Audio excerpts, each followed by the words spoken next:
दरख्वास्त करेंगे आज जो नमाज अदा करते हैं अल्लाह ताला से गुजारिश कीजिए कि ये जो अस्सलामु अलैकुम वरहमतुल्लाहि वबरकातुहू ټول ملګرو ته سلامونه امید لرم چې ښه به ملګرو د سټیټ له دا ویډیو چې تاسو کوم وینئ نو دا د انډیا د بھارت ملک پولیس چې دی خنه تاسو ته څنګه پته ده کوم وبا چې راغلی دی بیا خاص کر په انډیا باندې چې څومره اثر غورځولی دی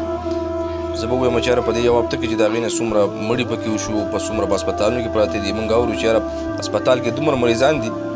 چې هغې ته اکسیجن نشي پوره کېدی او بیا خاص کر د دوی چې کوم هغه رسم دی پای کې چې دوی کوم مړي سیزي نو د هغې د حکومت ته طرفه چې کوم هغه لرګي دوی له ورکوي نه هغه لرګي مو ورسره چې کوم دی ختم شوي دي یعنې مړي دومره سیوا شوي دي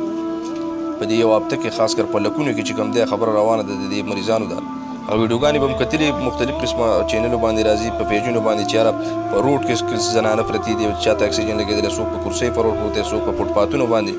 وجه څه ده چې یاره وبا پې زیاته شوې ده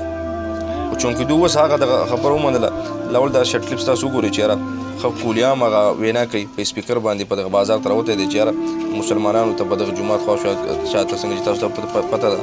چې په انډیا کې دومره مسلمانان دي د پاکستان په دوه مره باندې ډېر زیات مسلمانان دي غټ غټ علما دي په انډیا کې دی د هغه ځای ته راغلی د ماسخوتنۍ ټایم دلته راوه او ښه دا وایي کولیام چې یاره موږ ته پته ده چې ستاسو دغه ټیک دی ستاسو مذهب او ستاسو اسلام خو بیا هم د تراو نه بعد چې کوم دی موږ اورېدلي چې یاره ستاسو د مسلمانانو دوا قبلېږي زموږ دپاره چې کوم دی دوا وکړئ نو دا شارټ کلیپس وګورئ दरख्वास्त करेंगे आज जो नमाज अदा करते हैं अल्लाह ताला से गुजारिश कीजिए कि ये जो कोरोना गए साल से हमारे लोगों को लेके जा रहा है तकलीफों में डाल रहा है वो दूर करे और मुझे यकीन है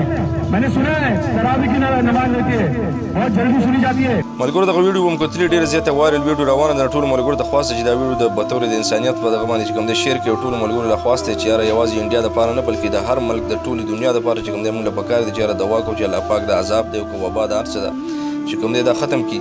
ځکه چې د دې سره چې کوم دی څومره ملکونه تباه کېږي څومره کاروبارونه خرابېږي خاص کر د انډیا حالات په تاسو کتلي وي چې یاره څومره ویډیوګانې د هغوی راځي څومره مړي پکې وشو څومره کاروبارونه تاسو به د پاکستان هم پته وي چې یاره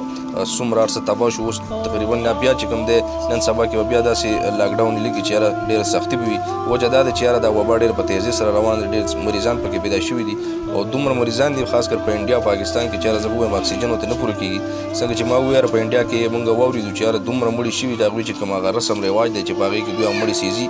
نو موږ دا واورېدو چې یاره هغوی ته لرګي نه پوره کېږي هغه زیات پکې داسې وشو چې یاره هسې هغه دریاب ته وګوري زیات پکې هسې پکې زما خیال چې ښخ کړي وي نو ډېره زیات په سخته کې دي